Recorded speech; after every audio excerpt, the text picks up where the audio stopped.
New Orleans. This is the franchise Shane Douglas telling you want to load down the best in professional wrestling. You got to look right here at WGS-TV. Ooh, yeah.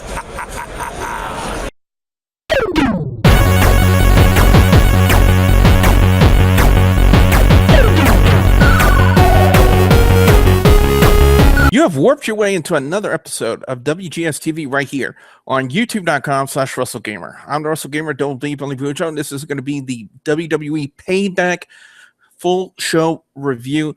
Guys and gals, what did we think of it? What happened in the Fatal 4-Way? What we're about to tell you. First off, I want to say thank you very much to all of you who tuned in to the live reactions commentary. I do want to apologize to Rick and anybody else for that last hour, because it really did get discombobulated for the live reactions, and I do apologize for that. But anyway, if you did tune in for that, I do thank you very much for that. But now on to the review, and ladies and gentlemen, joining me on the review this week, he's a resident music mogul over on youtube.com/Lance Moss TV. He is the incomparable Lance Moss. Lance, how you doing? Yeah, I'm doing pretty good. Now, when we look at the Payback Kickoff show, we already know of one match that was announced. Macho, Mandow, and Curtis Axel taking on the Ascension. WWE did pull one of the usual maneuvers and had an unannounced match before that. It was R-Truth and Stardust. It really wasn't nothing special, but I got to say this, though, Lance. What does that say about Stardust's career when he loses to R-Truth on a kickoff show? Well, creators just might not know what to do with him. And I want to say one thing to WWE: if you're gonna announce that you have your pre-show starts at 6:30, have it start at 6:30, not at freaking 6. Exactly. When I saw that on WWE.com, I was a little bit upset about that, because of the fact that, you know, traditionally all of their kickoff shows have been a half an hour before the actual. Yeah, except for Mania, but now they're starting to do it where it's an hour before every pay-per-view show. So I'm wondering, you know, is that the norm now? Is that the norm that from now on they'll have an hour kickoff show? Because I really wanted to see Macho, Mandow, and Axel versus the Ascension, and thankfully we didn't miss it. Props to Axel for the full-on Hulk Hogan attire when he came out. I thought they are burying these guys so hard. When you run the Mega Powers story right before this match, they're burying these guys on the network. Oh my God. I gotta say, though, they did pull it off beautifully. But again, I gotta ask the same question: what would it say about the Ascension if they would have lost to Mandow and Axel last night? It would have been over. Yeah, pretty much. Because apparently they're being lost in what I like to call the mid-card shuffle in the WWE. They were great in NXT. There's no doubt about that. However, when they make the bump up to the main roster, WWE Creative's just like, anyway, on to the main card. Sheamus and Dolph Ziggler. And I think the one thing people will take away from this match, Lance, is that headbutt spot that busted Ziggler wide open. I mean, blood was just coming out of his head, man. Yeah. It was like right around here, the cut. Like right above the eye. And I believe during the live reactions, you said that you found an image of Ziggler and you saw how many stitches, and then you estimated it was around 12 to 13 stitches. 11 to 12. 11 to 12? Yeah. Yeah.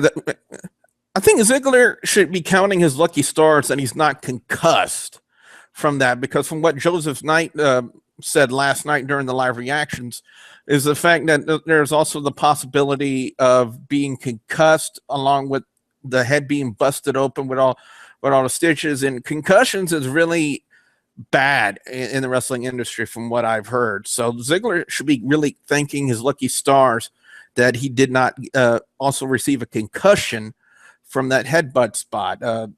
And I'm thinking Sheamus and the ref probably realized that was possibly something wrong, that definitely went wrong with Ziggler, especially with his head being busted open, and they decided to end the match just like that with the Brogue kick. Yeah. Because this matchup was pretty lengthy. It was about 20 minutes or so. Yeah. Which for a curtain jerker match, that's a pretty good length. Yeah, a lot of people, especially on social media, were wondering why this was the curtain jerker match and not Neville versus King Barrett. And to be honest, I'm wondering the same thing. I'm wondering why wasn't this closer to the main event, or at least in mid card in the show, instead of being the curtain jerker? Because the curtain jerker, in almost in essence, stole the show. Yes, I would say it did. All right, well, next up, we had the 2 out of 3 falls match. The New Day taking on Tyson Kidd and Cesaro. One of the big questions a lot of people were asking was this going to be Freebird rule? You know, was it going to be like any 2 members of the New Day could defend the tag team titles? Were they going to interchange in between falls? We can safely that no on both questions, because it was Kofi Kingston and Big E throughout the entire duration of the match. First fall went to Cesaro and Tyson Kidd with the combination of the Cesaro swing and the dropkick. The second one went to the New Day with the Midnight Hour on Tyson Kidd. And then I guess now with having the similar hairstyle and the similar ring attire, in between the falls, while the referee was confused, Xavier Woods snuck in and illegally small package pins Cesaro, giving the New Day the win and retaining the tag team championship, which would also lead to them making the official announcement that at the Elimination Chamber, the tag team championship will be defended inside the Elimination Chamber. And it's just something I even said before, is the fact that the Elimination Chamber is a familiar concept. We know about that. We've seen it work. What we haven't seen, Lance, is it being implemented in a tag team structure. Yes, but then again, if Big Show has enough room to move around quite easily in those pods, I think he can fit 2 of, considering the tag teams nowadays ain't just ginormous jacked up sun guns. If there was like 2 Big Shows, yeah, well, I'd see we'd have a problem. But since it's fairly muscular but athletically built, not just steroided out guys, I think, yeah, the issue would be the pods, but they seem big enough to me. Bray Wyatt and Ryback. Was this a good match? So, in my opinion. It wasn't that bad of a thing. Bray Wyatt would pick up the win with the Sister Abigail on Ryback. I really suspected that they were going to reform the Wyatt family with this match, because there's been constant reports that at house shows that the Wyatt family is already reformed. And so I was wondering, when are they going to do that on TV, on the network? When were they going to do that? I'm guessing. Well, last night I was thinking they were going to do it last night, because if anything, that would have been the prime opportunity for them to reunite the Wyatt family, but they didn't. So who knows? Well, you got a point there. Following that, we would have the Iquit match for the United States Championship, John Cena versus Rusev. Fans, I want to say from the beginning to maybe around the middle, really weren't into the match. They were more into chanting the "Let's Go Cena, Cena sucks" chant. And then they started doing a lot of stuff on the outside, especially that big spot with the suplex on the barricade. And I think right then at that point, Lance, is when the fans in the arena really started getting into the match. Well, really, I instead of the Cena sucks chants thing, I was hearing more Lana chants. We want Lana. Yeah, there were a lot of chants, and why not? I mean, she's the only reason why Rusev's gimmick is tolerable. Now, during the match, a thought came into my head about the possibility of, oh, thank you a lot. My sister said that probably heard. Thanks a lot. About what they could do with Lana to possibly further move the storyline. And the one idea that I thought of would be for Lana to say the words "I quit" on behalf of Rusev, and she did. And I don't know if that's maybe just me being lucky or maybe calling something predictable to move the storyline. Well, I want to say possibly 50-50 on that one, Lance, wouldn't you say? Yeah, what I'm wondering is if any of the fans out there speak Russian, because with as many fans as you got, there's a chance somebody might speak Russian. I want to know what Rusev actually said, because he was saying a bunch of different stuff. I just want to know what he said. Yeah, that's a good question to say the least. But what had happened was, guys, if you didn't catch it, Rusev had undid the top rope from the turnbuckle and apparently was going to use the accolade with the rope. And of course, that wasn't going to happen. Cena reversed it into the STF and then started making Rusev smell the rope like this, like, smell the rope, smell it, and guess where it's been. And Rusev wouldn't give it up until Lana would get on the microphone and say that he quits on his behalf, and then Cena retains. And also remember the added stipulation for this match that this was the final match between Cena and Rusev. So Rusev can no longer challenge for the United States Championship. And we saw later on in the evening, Rusev telling Lana to get out. The question is, was that the official split right there between Lana and Rusev? What do you think, Lance? If it ain't the split, it's the start of it. Because that ass can definitely make you want to come back towards that ass. The Bella Twins taking on Naomi and Tamina. Hands down, piss break. Exactly. I think the only thing that was really interesting about this match was finding out how many times Naomi's shoes were going to change color. And I think it was like and it was like be able to work. Oh, yeah. And one thing we did notice, even Mr. Joseph Knight brought that up during the live reactions, is Tamina really works stiffly. I mean, she hit some, I call them really good super kicks because divas need to learn how to take freaking bumps instead of just being eye candy. And that's my take on it. Because her super kicks are dead on and they look really good. Yeah. I mean, she is Samoan and was trained in the Samoan style, which is a stiffer style. The king, I mean, queen, I mean, guy of the Divas correspondent, James, is here. And James, that was one thing we were just talking about, is the fact that Mr. Joseph Knight says that Tamina works a little bit too stiffly. But in my opinion, I think the Divas need to learn how to take bumps a lot better. Really? Yeah, as Lance was saying, I kind of heard what Lance was saying. That's her style. Yes, I agree with Lance has said. Because really, it's like, I don't think this is what Tamina was trained to do. And I think WWE, yeah, I kind of have to agree that WWE kind of needs to, have the Divas, better training the Divas, that is pushing the ones in NXT to learn how to do something like that, because there could be some Divas that do stuff that's stiff or that's like their style. So if we're talking about the Divas match, back towards the Divas match, it was okay. It was kind of predictable though, because I kind of knew that Tamina and Naomi's gonna dominate the belts.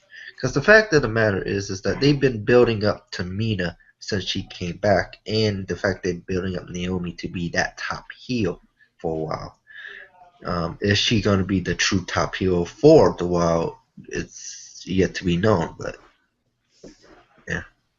I tell you what, if they ever bump up Sasha Banks to the main roster anytime soon, I think she can readily take that spot, no questions asked. Yeah. Sasha and Charlotte, I could see them as like the top face and top heel of the Divas division coming up, but do you see them coming up anytime soon? That's the question. How long will they still be in NXT? Sasha's still the NXT Women's Champion. Charlotte, she could come up now. Up next, we had King Barrett and Neville. This is the match a lot of people were wondering, why wasn't this the curtain jerker? Why wasn't this the opening match for Payback? I really don't have an explanation when it comes to that one. Again, WWE just been kind of weird about their match card structure when it comes to that. Now, was this matchup good? Yeah, it really was. Neville always impresses. He's been doing really well ever since they bumped him up to the main roster. A lot of people were thinking when he was moving and we were hearing about the superhero gimmick they were going to plaster on him, that it was going to be like a Mickey Mouse type of thing. But he's really been pulling it off really, really well, and it's actually made him look good. And that was the one thing I was hoping that it would help him instead of hurting him, and it hasn't hurt him yet. Barrett would end up getting counted out during this match, and then as Neville was trying to celebrate, Barrett would come in, attack him. Neville would get the upper hand, and then would hit the red arrow on King Barrett to pick up the win. And they really seem to be pushing this feud now between Barrett and Neville. Now, will it last to the next pay-per-view? Possibly. Possibly. It's only a matter of time as to what they do with these guys. As now we move on to the main event, the Fatal 4-Way for the WWE World Heavyweight Championship. Seth Rollins defending against Roman Reigns, Dean Ambrose, and Randy Orton, and Kane's job is on the line. Now, I'm going to say this right now, Lance, for 30 seconds, the IWC got what they wanted, the reuniting of the Shield, for at least 30 seconds. Well, almost. I mean, they saw him in a spot, but he tried. Well, damn it, if Seth Rollins didn't try, it didn't work, but he tried. Yeah, the spot we're talking about was the classic triple power bomb to the table to take out Randy Orton. And then as Seth Rollins would go in for the Shield pose with the fist bump like that, the smile just quickly drained from his face as Dean Ambrose and Roman Reigns pretty much tried to take him out. And I thought it was interesting that after having Kane being powerbombed him on not once but twice through a table, that Seth Rollins was able to recover more quickly than Randy Orton. That Spanish announce table was strong, but then, yeah, it wasn't strong enough. Yeah, pretty much. And I think a lot of what took a lot of people by surprise, especially a couple of the new guys, Zane and Matthew, who joined us on the live reactions, was the fact that Seth Rollins used the pedigree on Randy Orton as the finish to retain the WWE World Heavyweight Championship. I don't honestly see what the problem would be with Seth Rollins using the pedigree as a finisher. Could he have done it better? Maybe. But it wasn't exactly like he screwed up the move completely. To me, he was no better, no worse than when China did it. What do you think, James? I think there was somebody else who did the pedigree wrong. I'm gonna say this: it's up there as a bad pedigree, but it wasn't his fault. It's kind of also you have to kind of put some of the blame on Orton on that one. Kind of. But anyway, guys and gals, it's now time to go into our overall scores and our picks for best and worst match or segment of Payback this year. Payback really, well, let's just put it like this. It was better than Extreme Rules, but not by much. Best match of the night, it's going to go to Sheamus and Dolph Ziggler. With the Iquit match between Cena and Rusev, a very, very close second. And the Fatal 4-Way does get an honorable mention for the 30 seconds of the Shield reuniting. Other than that, we kind of figured that Seth Rollins was going to retain. Wasn't that really much of a surprise? Even though a lot of the IWC was just clamoring that they wanted the Shield back. And when does the WWE ever listen to the IWC? Case in point. Worst match of the night, Bray Wyatt and Ryback, because I really didn't see what the point was. just to put that out there. So my overall score on Payback is going to be a 3.5 out of 5. Lance, over to you. What's your overall score in your picks for best and worst match or segment of Payback? Overall, I'll give it a 3. Best match, like you said, Ziggler versus Sheamus. Worst, I gotta go with the Divas because we were paying more attention to the shoes than we were the actual freaking match. Well, now that you mentioned that, I rescind my pick for Bray Wyatt versus Ryback, and now I agree with you about the Divas match. And I want to say one thing about the pedigree thing. We have all known that they're trying to get Seth Rollins an alternative finisher to the curb stomp, so he won't be using the curb stomp all the dang time. Could he possibly be transitioning into using the pedigree, because we already have a guy that uses a double arm DDT in the company? I kind of see that happening. I kind of see them doing that, and honestly, I think the pedigree could possibly fit. Especially with the gimmick he's running now, being a part of the Authority and being the, quote, future of the business. I mean, even after the match was over, Triple H came out and raised the guy's hand. Like, approvingly. James, over to you. Your overall score and your picks for best and worst match or segment of Payback? I'll give Payback a 3.5 out of 5. I would say this, yeah. It kind of agrees. It's better than Extreme Rules. I kind of like my touchdown scoring match of the night. I have to go with Dolph Ziggler and Sheamus, with the honorable mention with the Iquit match, because actually the Iquit match was different. Is that you didn't have one person dominate. You actually had like an evenness in the match. Like most of the Iquit matches you had with Cena, you would see like somebody dominate Cena, and all of a sudden, bam, comes out of nowhere, comes out with a win. Going back to Sheamus Dolph Ziggler, that was a match, and somebody stopped the damn match. He was bleeding. Somebody stopped the damn match. It was blood. No, but that's not why. It was a good match. And Ziggler got his revenge on getting his arse kissed by Sheamus.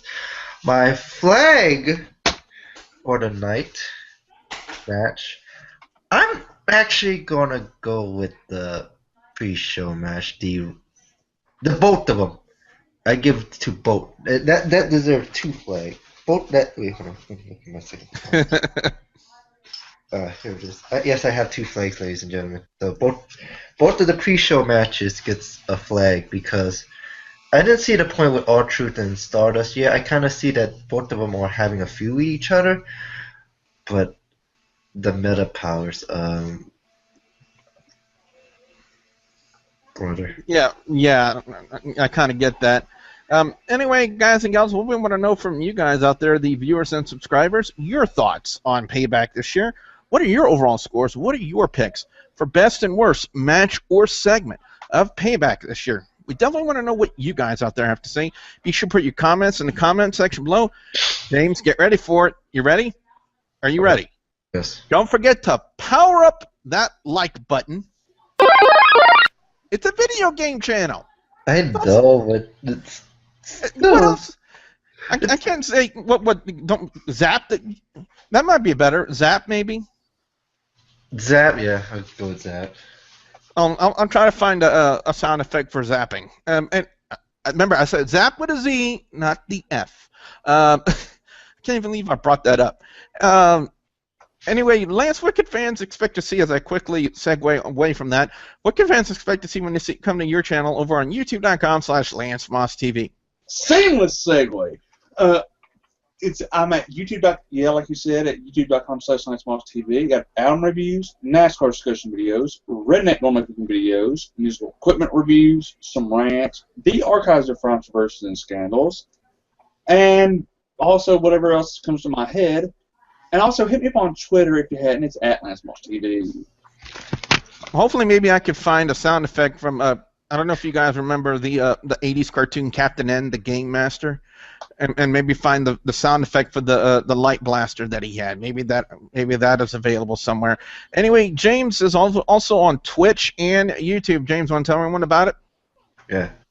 Well, I'm a horror maniac, but anyway, I'm on twitch.tv/fatboy504. I do PS4 gameplays. I will go back on Twitch sometime soon. I've just been busy with work, my new work and stuff. But I'm also on Twitter at fatboy504, youtube.com/jtd70129. And I will bring this up if anybody has any, referee questions about me or like any rules questions involving like college, NFL, whatever. Post it up on my Twitter account, or you can do it on Facebook, and Billy can just send me something about it. WGS-TV is on social media. Be sure to check us out on Facebook, Twitter, and Instagram. And if you haven't yet, guys, please subscribe to youtube.com/WrestleGamer for more content like this, and also all of my Let's Plays, which you can see in the annotations at the end of this video, and the links will be provided in the description box below. So with that being said, for the incomparable Lance Moss TV, and our resident referee James from the Big Easy, I'm the WrestleGamer, Double B Billy Bujo, saying we'll see you at the next Warp Zone. I flagged myself for delay of game on the offense. You would think that mask was loaded. Oh my God! That's senton! We always made promises with a pinky swear. Sugar smiled like a mischievous child once we've done this.